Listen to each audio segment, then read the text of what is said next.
السلام علیکم ورحمۃ اللہ وبرکاتہ۔ نحمده ونصلي ونسلم على رسوله الكريم وعلى آله الطيبين الطاهرين وأصحابه الأكرمين أجمعين وعلى من تبعهم بإحسان إلى يوم الدين، أما بعد۔ قال تعالى في شان حبيبه الكريم: إن الله وملائكته يصلون على النبي يا أيها الذين آمنوا صلوا عليه وسلموا تسليما اللهم صل على سيدنا محمد وعلى آل سيدنا مولانا محمد وبارك وسلم۔ برادران عزیز،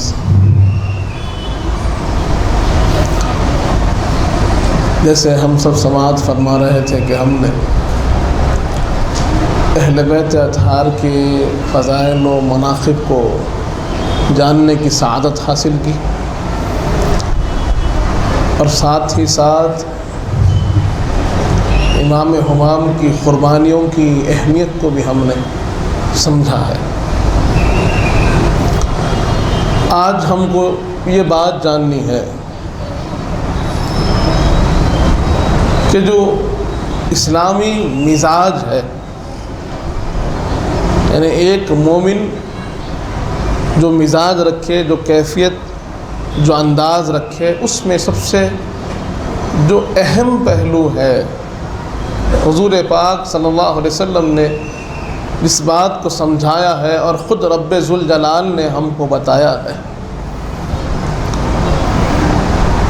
اس کے اندر جو پہلا قدم آدمی لیتا ہے وہ کیا ہے؟ جیسے جب اللہ تبارک و تعالی نے حضور پاک کی تشریف آوری کا ذکر فرمایا اور حضور پاک کی جو خوبیاں ہیں، آپ کی شان و آپ کی عظمت کا بیان فرمایا تو فرمایا: لقد کان فی رسول اللہ اسوۃ حسنہ، لقد کان لکم فی رسول اللہ اسوۃ حسنہ، کہ یقیناً تمہارے لیے حضور پاک صلی اللہ علیہ وآلہ وسلم کی ذات مبارک بہترین نمونہ حیات ہے۔ یعنی آپ کو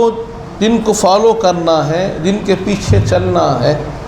اللہ فرما رہا ہے کہ وہ ہمارے حبیب سرور کائنات ہیں، کہ کسی بھی پہلو، زندگی کے کسی بھی پہلو میں دیکھو تو وہ بہترین نمونہ حیات ہے۔ سب سے بہترین کوئی ذات ہے تو وہ حضور پاک کی ذات ہے۔ اور حضور پاک صلی اللہ علیہ وسلم کے اوصاف و کمالات کو اللہ بیان کر رہا ہے، تو وہیں پر ایک وصف اللہ نے یہ بھی فرمایا کہ انک لعلی خلق عظیم، کہ اے حبیب آپ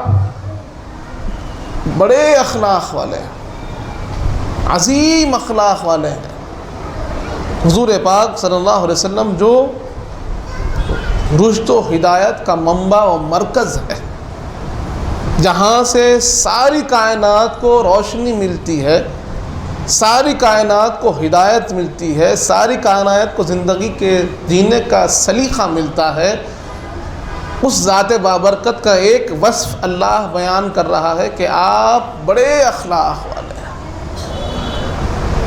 برادران عزیز، جہاں پر اللہ تبارک و تعالی تزکیے کا ذکر فرماتا ہے اور فرماتا ہے قد افلح من زکا، یقیناً کامیاب وہ شخص ہے جس نے اپنے آپ کو پاک کیا، اپنے قلب کو پاک کیا۔ قد افلح من تزکا، اللہ فرما رہا ہے قرآن میں کہ یقیناً وہ شخص کامیاب ہے جس نے اپنے دل کو پاک کیا۔ تو دل کی پاکی کے ہونے کا، دل صاف و پاک ہونے کا ایک جو نمونہ ہے، ایک جو دلیل ہے، وہ ہے اچھے اخلاق کا، کہ جس کا دل صاف و پاک ہوتا ہے، جس کا کردار اعلیٰ ہوتے ہیں، اس کے اخلاق بھی بلند ہوتے ہیں۔ تو حضور پاک صلی اللہ علیہ وسلم کی شان، آپ کی ذات گرامی کی ایک جو خصوصیت ہے نمایاں، وہ ہے آپ کے بڑے اخلاق، اچھے اخلاق۔ اور سرور کائنات جب تشریف لائے، ہم جانتے ہیں کہ پروردگار عالم نے حضور پاک کی بعثت کے بہت سے الگ الگ مقاصد کو بیان کیا۔ اللہ قرآن میں فرما رہا ہے لَقَدْ مَنَّ اللَّهُ عَلَى الْمُؤْمِنِينَ إِذْ بَعَثَ فِيهِمْ رَسُولًا مِّنْ أَنفُسِهِمْ يَتْلُو عَلَيْهِمْ آيَاتِهِ وَيُزَكِّيهِمْ وَيُعَلِّمُهُمُ الْكِتَابَ وَالْحِكْمَةَ۔ اللہ فرما رہا ہے کہ یقیناً اللہ کا سب سے بڑا احسان ہے، اللہ کا مومنین پر سب سے بڑا احسان ہے کہ پروردگار عالم نے مومنین کے نفسوں میں سے ان کے لیے رسول پاک کو مبعوث فرمایا۔ حضور پاک کی بعثت، اس امت میں تشریف لانا سارے مومنین کے لیے سب سے بڑا اللہ کا احسان ہے۔ اس کے بعد اللہ فرماتا ہے کہ جو آنے کا مقصد ہے کیا ہے، یتلو علیہم آیاتہ ویزکیہم ویعلمہم الکتاب والحکمہ، کہ حضور پاک کی آمد کے مقاصد میں ایک مقصد یہ بھی ہے کہ وہ اللہ کی نشانیوں کو، اللہ کے آیات کو لوگوں کو سنائیں، وَيُزَكِّيهِمْ، ان کے دلوں کو صاف کرے، ان کا تزکیہ کرے، وَيُعَلِّمُهُمُ الْكِتَابَ وَالْحِكْمَةَ، اور جب وہ برائیوں سے دور ہو جائیں، ان کے دل مزکہ ہو جائیں، تو پھر ان کے دلوں کو اللہ کی آیات سے، اللہ کی قرآن سے، اللہ کے کلام سے مزین کر دے اور ان کو کتاب و حکمت کا علم عطا فرمائے۔ ایک آیت کریمہ میں بعثت کے کچھ مقاصد ہیں تو دوسری آیت کریمہ میں بعثت کے اور مقاصد ہیں۔ تو ویسے ہی سرور کائنات کی آمد کے مقاصد کا بیان جیسے آیات کریمہ میں ہوتا ہے، ویسے ہی احادیث کریمہ میں بھی ہوتا ہے۔ اور خود سرور کائنات سید الانبیاء فخر کون و مکان صلی اللہ علیہ وآلہ وسلم ارشاد فرماتے ہیں بعثت لأتمم مکارم الاخلاق، کہ مجھے جو بھیجا گیا ہے، اس جہاں میں تشریف لایا ہوں، تو اس کا ایک مقصد یہ بھی ہے کہ لوگوں کے اخلاق کو بلندی پر لیتا ہوں، لوگوں کے اخلاق کو بلندی پر لے جاؤں۔ وجہ کیا ہے کہ جب سرور کائنات تشریف لائے، حضور پاک صلی اللہ علیہ وسلم جس جگہ پر تشریف لائے ہیں، عرب کا وہ جزیرہ، وہاں کے حالات، اس وقت کے جو حالات تھے، ان کا جو کردار، ان کے جو اخلاق تھے، جب آپ اس کا مطالعہ کریں گے، اس کو تھوڑا سا پڑھیں گے تو معلوم ہوگا کہ وہ چھوٹی چھوٹی باتوں پر لڑ جھگڑ جاتے تھے۔ انا، تکبر، فخر، حسد، عناد، سرکشی ان کے اندر رچ بس گئی تھی، ہر چھوٹی بات پر لڑ جاتے۔ اگر کسی کا اونٹ کسی کے کنویں میں پانی پی لیتا تو اس پر جنگ ہو جاتی، کسی کی تعریف زیادہ کسی کی تعریف کم ہو اس پر جنگ ہو جاتی۔ اگر کوئی قبیلے کی تعریف زیادہ کر دیتا ہے، یا پھر کوئی کہتا ہے کہ یہ قبیلہ بہتر ہے، تو قبیلوں میں جھگڑا، تکبر کہ ایک دوسرے سے بات نہیں کرتے، انا ایسی کہ چہرے پر لالی چھائی رہتی۔ برادران عزیز، یہ کیفیت تھی ان کی۔ دوسری طرف اپنے ہی گھر میں اگر بچی پیدا ہوتی تو ان کو شرم آتی کہ میرے پاس بچی پیدا ہو گئی، میں کسی کے پاس لے جا کر اس کو دینا پڑے گا تو میرا ہاتھ نیچے ہو جائے گا، اس لیے وہ اپنی بچیوں کو زندہ درگور کر دیتے، زندہ دفن کر دیتے۔ یہ ان کے اخلاق، یہ ان کا کردار ہو گیا تھا۔ بے حیائی کی باتیں کرنا ان کا کردار ہو گیا تھا، آپس میں چھوٹی چھوٹی باتوں پر لڑ جھگڑ مر جانا یہ ان کا کردار ہو گیا تھا۔ ایسی جگہ پر سرور کائنات تشریف لائے کہ جہاں پر اخلاقی معیار بالکل انحطاط کی طرف چلا گیا تھا، بالکل ختم ہو چکا تھا، اور وہاں ہر چھوٹی بات پر فحش کلامی ہوتی تھی، ہر چھوٹی بات پر جھگڑا فساد ہوتا تھا، چھوٹی چھوٹی باتوں پر ایک دوسرے سے لڑ مرتے تھے، ویسے کہاں پر ماحول میں سرور کائنات تشریف لائے ہیں تو اپنی بعثت کا ایک مقصد یہ بھی بیان فرمایا، بعثت لأتمم مکارم الاخلاق، کہ میں یہاں بھیجا گیا ہوں تاکہ میں تمہارے اخلاق کو بھی بلندی کی طرف لے جاؤں، جو اخلاق بالکل گر چکے ہیں اس کو اٹھاؤں۔ تو آج معاملہ یہ ہوا کہ وہی لوگ جو آپس میں لڑ جھگڑ جاتے تھے، انہی میں سے وہ لوگوں کو سرور کائنات نے تیار فرمایا کہ جن کے لیے اللہ فرماتا ہے رضی اللہ عنہم ورضوا عنہ، کہ وہ لوگ کہ جن کے فساد کے اللہ نے گواہی دی قرآن میں، جن کے جھگڑوں کے بارے میں حضور پاک نے بیان فرمایا، اور جن کی اصلاح کے لیے سرور کائنات تشریف لائے، تو ان کے اخلاق کو، ان کے کردار کو، ان کے معیار کو، ان کے اعمال کو حضور پاک نے اس طرف بلندی کی طرف لے گیا، اس طرح سے آپ نے ان کو بلند کیا کہ اللہ فرماتا ہے کہ اللہ ان سے راضی ہو گیا۔ یہ کیا ہے؟ یہ سرور کائنات کی نسبت ہے، یہ آپ کی محنت ہے، اور آپ نے بعثت کا ایک مقصد اخلاق کی بلندی بتائی ہے کہ لوگوں کی اخلاق کو بلند کرنا۔ اور وہ حالات جو ہم پڑھ رہے ہیں، وہ حالات جو ہم نے سنے ہیں، وہ جو اسلام سے پہلے کے حالات تھے، ایام جاہلیت کے جو حالات تھے، ان کو پڑھیے اور آج اپنے حالات کو ذرا جائزہ لیجیے۔ آج ہمیں اپنے حالات کا جائزہ لے کر دیکھنا ہوگا کہ وہاں پر انا، فخر، تکبر عام تھا، آج کیا ہے؟ آج ایک دوسرے سے وہاں پر چھوٹی چھوٹی باتوں پر جھگڑا ہوتا تھا، آج کیا ہے؟ وہاں پر چھوٹی چھوٹی باتوں پر ایک دوسرے کا قتل ہو جاتا تھا، آج کیا ہو رہا ہے؟ دیکھیے کہ جس چیز کو سرور کائنات نے اس امت سے مٹایا ہے اور ان کو بلند کیا، یہ امت پھر انہی گناہوں کی طرف، انہی برائیوں کی طرف، انہی خرابیوں کی طرف جا رہی ہے، اور آج بھی اس امت کو اٹھنا ہوگا۔ سرور کائنات کی نسبت انہیں حاصل ہے، اگر اس نسبت کو ہم پھر اپنے آپ کو جوڑ لیں گے، اس نسبت سے سرور کائنات سے اپنا تعلق پھر مضبوط ہو جائے گا، تو یقیناً وہ تمام خرابیاں ہمارے اندر سے دور ہوں گی اور ہم پھر بلندی کی طرف جائیں گے۔ آج فحش کلامی عام ہو گئی، لوگوں کے ساتھ ترش روی عام ہو گئی، والدین کی نافرمانی عام ہو گئی، ایک دوسرے کے درمیان میں جھگڑا فساد چھوٹی چھوٹی باتوں پر عام ہو گیا، انا، فقر، تکبر کے مارے دوسرے کو چھوٹا سمجھنا، اپنے کو بہتر سمجھنا عام ہو گیا، اور یہاں سے آگے بڑھتے ہوئے چھوٹی چھوٹی باتوں پر، تھوڑے سے مال کے اختلاف پر، کسی جائیداد کے اختلاف پر ایک دوسرے کی جانیں لوگ لے رہے ہیں، یہ چیز عام ہو گئی۔ ان چیزوں کو اگر روکنا ہے،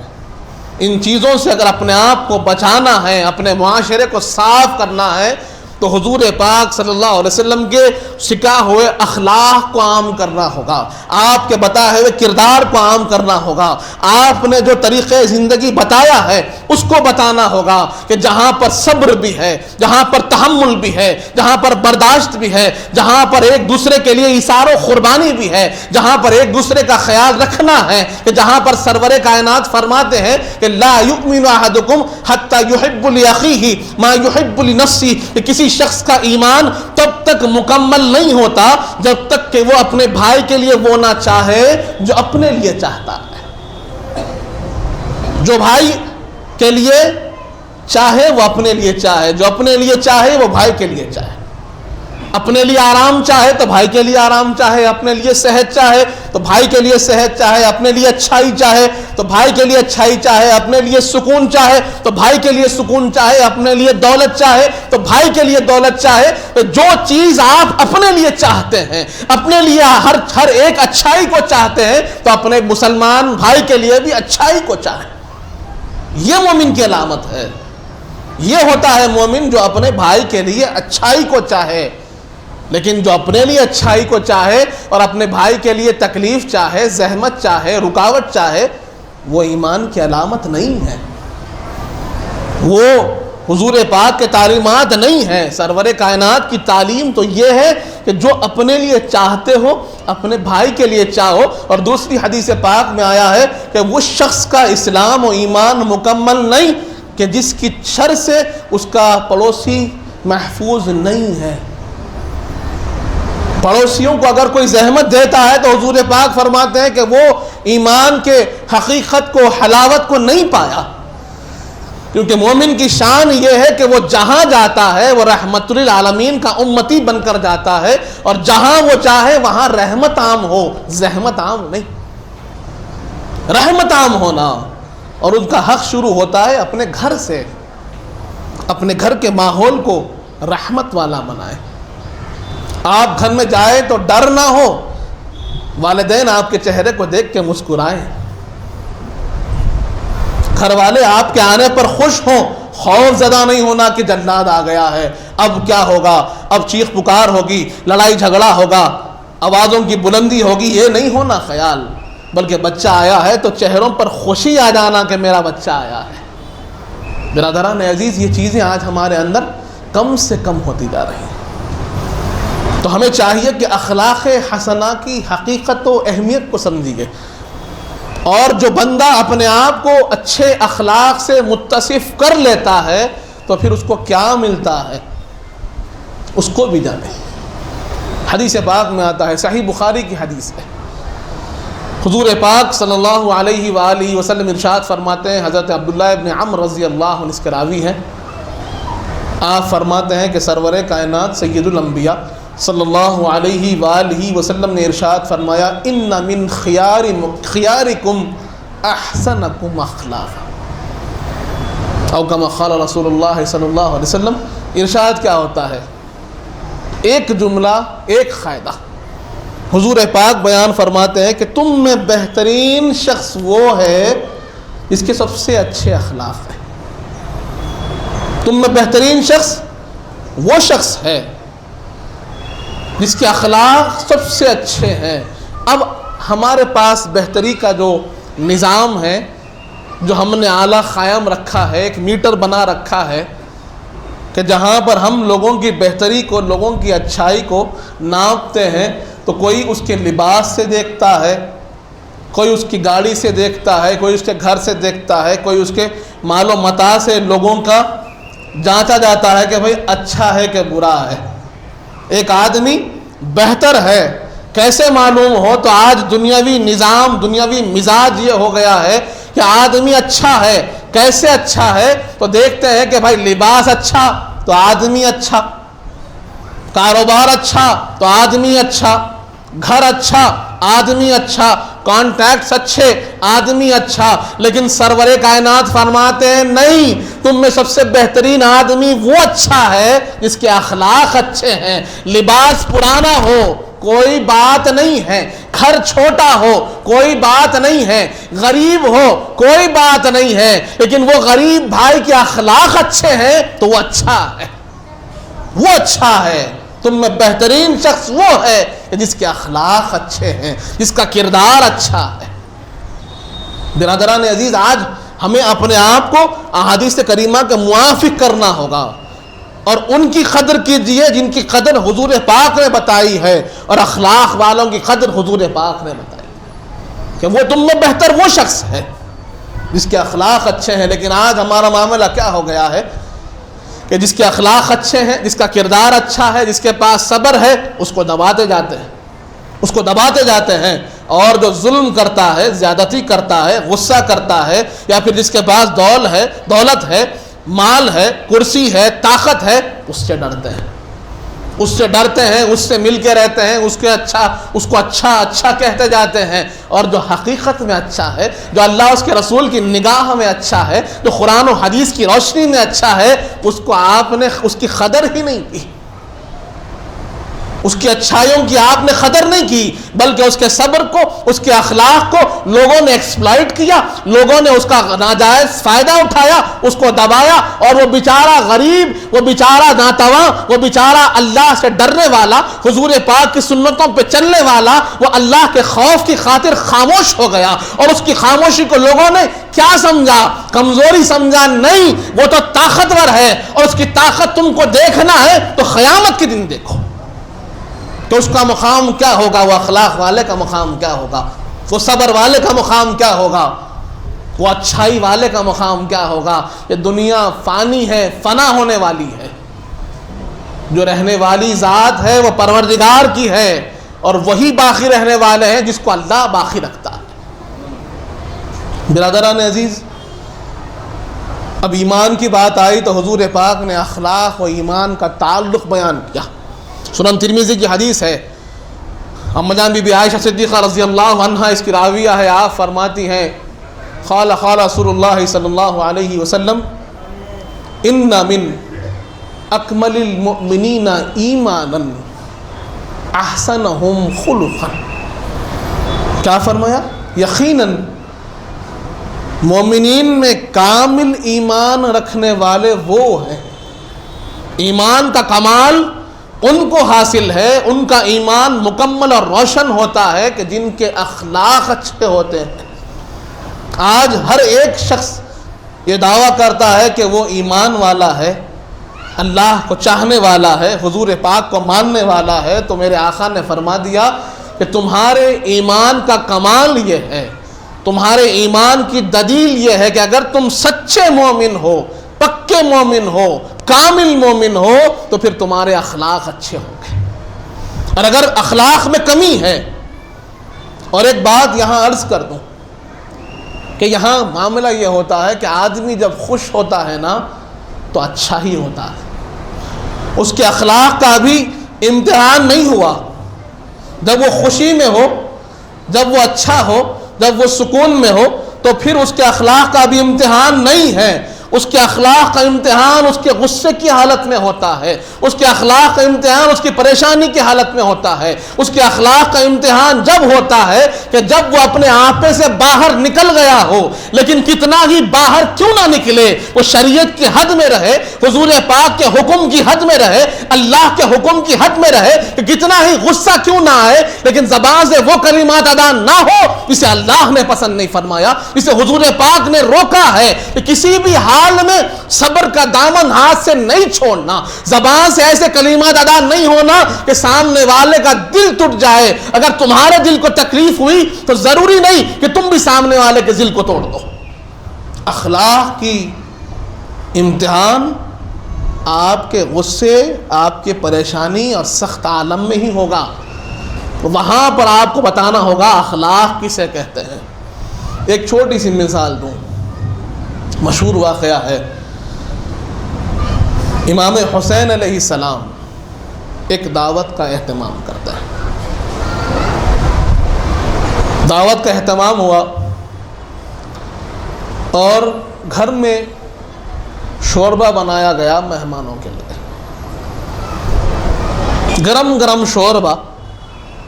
دسترخوان پہ رکھنے کے لیے آپ کے غلام لے کر آ رہے تھے، تبھی غلام کے ہاتھ سے وہ پورا شوربہ کا جو کٹورا تھا وہ ہاتھ سے چھوٹا اور امام حسین علیہ السلام کے جسم اتھر پر گر گیا، گرم گرم شوربہ غلام کے ہاتھ سے گر گیا، آپ کا جسم اتھر اس گرم شوربے کے اثر سے جل گیا۔ امام حمام اس کے ریاکشن میں اپنا چہرہ اٹھا کر اس غلام کی طرف دیکھے، غلام نے عرض کیا والکاظمین الغیظ والعافین عن الناس، وہ بھی مزاج شناس ہے، اس نے آیت کریمہ پڑھ دی کہ اللہ کہتا ہے کہ جو غصے کو پی جاتا ہے اور لوگوں کو معاف کرتا ہے اور اللہ احسان کرنے والوں کو پسند کرتا ہے۔ گرم گرم شوربہ گر گیا، آپ کا جسم اطہر جل گیا، آپ نے چہرے مبارک کو اٹھا کر اس کی طرف دیکھا، اس نے آیت کریمہ پڑھ دی امام نے کہا جا تو آزاد ہے۔ یہ صبر ہے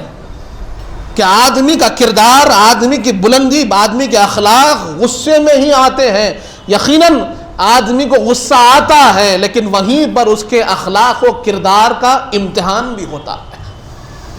کہ غصے کے عالم میں وہ اتنا بہہ نہ جائے کہ وہ اپنے جو معیار ہے اس سے گر جائے، نہیں، وہاں پر اپنے معیار کو قائم رکھنا، اس حالت میں بھی اللہ اس کے رسول کا یقیناً لحاظ رکھنا، اللہ کا خوف رکھنا، حضور پاک کے تعلیمات کا خیال رکھنا، اور وہاں پر اپنے آپ کو روکے رکھنا، وہی کمال ہے، وہی ایمان ہے۔ اسی لیے تو حضور پاک نے کہا کہ کمال ایمان کی دلیل یہ ہے کہ اس کے اخلاق اچھے ہوں، کہ کامل مومن کو جاننا ہے، دیکھنا ہے تو اس کے اعمال کو مت دیکھو، اس کے کردار کو، اس کے روزمرہ کے کیا مت دیکھو، اس کے اخلاق کو دیکھو، اس کا ایمان معلوم ہو جائے گا کہ اس کے اخلاق اچھے ہیں تو یقیناً اس کا ایمان بھی کامل ہے۔ برادران عزیز، ایک اور حدیث پاک اما جان بی بی عائشہ صدیقہ رضی اللہ عنہا جس کی روایت فرماتی ہیں کہ اخلاق والوں کا قیامت میں کیا مقام ہے۔ دو حدیث پاک عرض کرتا ہوا بات کو ختم کر دوں کیونکہ وقت کم ہے۔ قیامت میں لوگ جو عمل کرتے ہیں، ہم ذکر کرتے ہیں، ہم نماز پڑھتے ہیں، ہم صدقہ و خیرات کرتے ہیں، روزہ رکھتے ہیں تاکہ اللہ ہم سے راضی ہو جائے اور قیامت میں ہمارے درجات بلند ہوں، اس کے لیے لوگ دنوں میں روزہ رکھتے ہیں، راتوں میں قیام کرتے ہیں۔ یہ بڑی عبادت ہے، بہت بڑی بات ہے، تہجد گزاری بڑی بات ہے، شب داری بڑی بات ہے، دنوں میں روزے رکھنا، نفل روزے رکھنا بہت بڑی بات ہے، لیکن اخلاق کا اپنا مقام ہے۔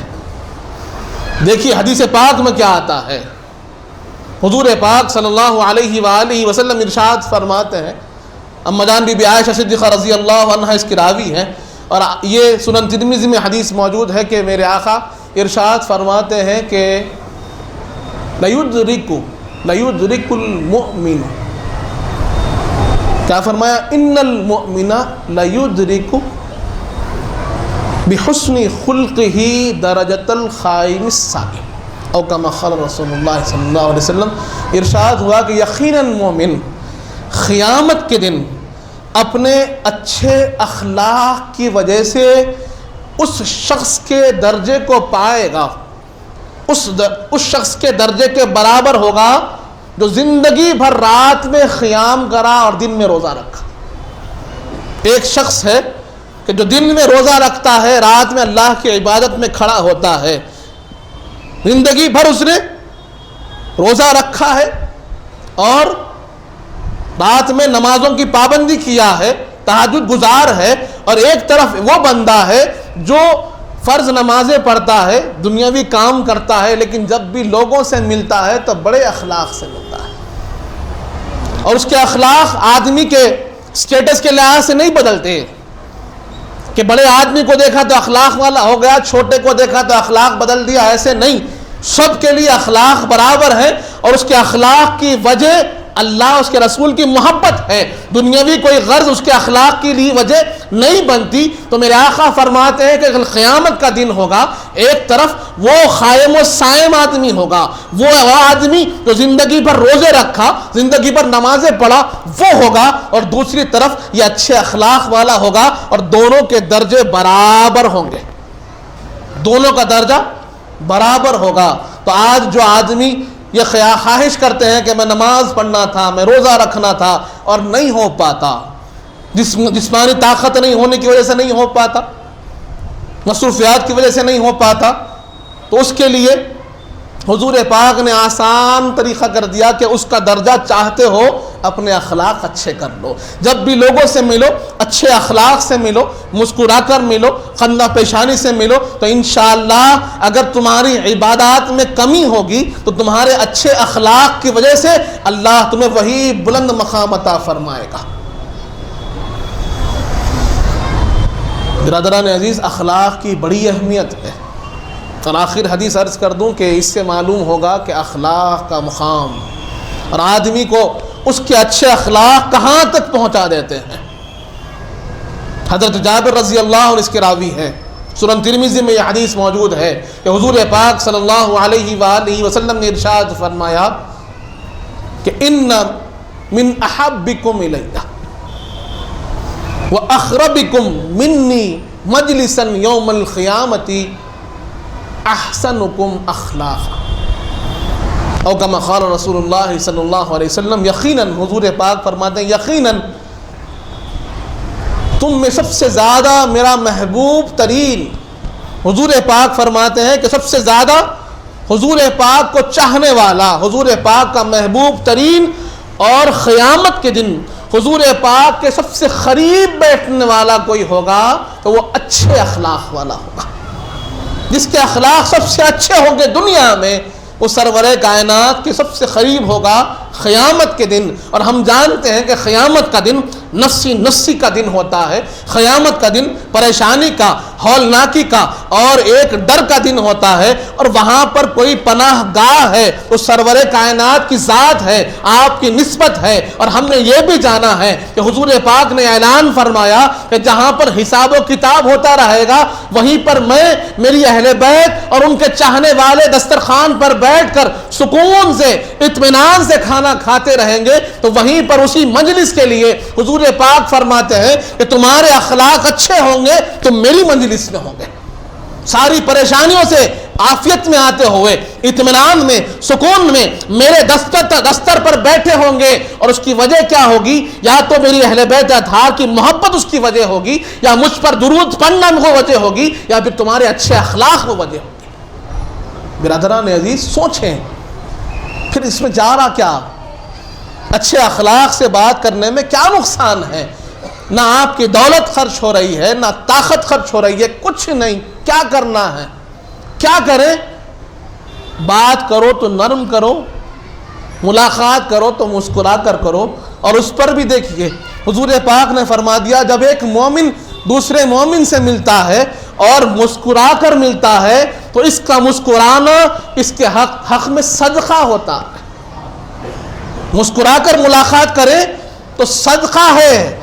بلایات بھی دور ہوتی ہے، امراض بھی دور ہوتے ہیں، ثواب بھی لکھا جاتا ہے، اور ادھر اخلاق کی بلندی بھی ہوتی ہے۔ برادران عزیز، اس کو اختیار کرنے کی ضرورت ہے،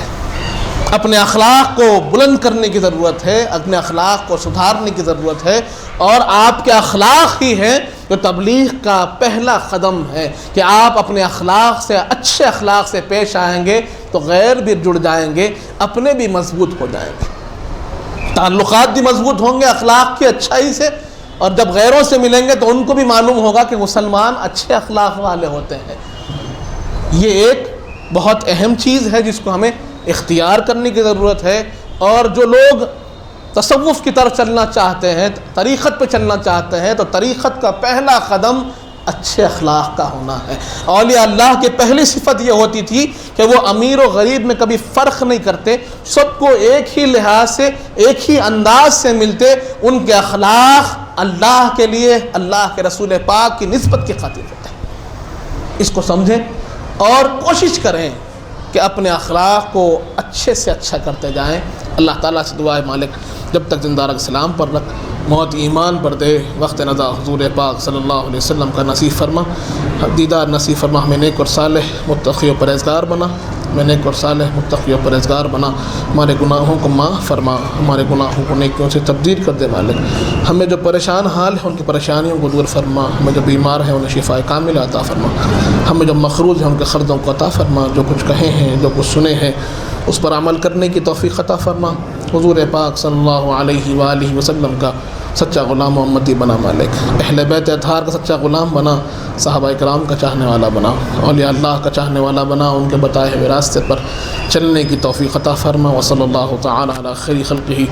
سیدنا محمد وعلی آلہ وصحبہ وسلم والحمد للہ رب العالمین۔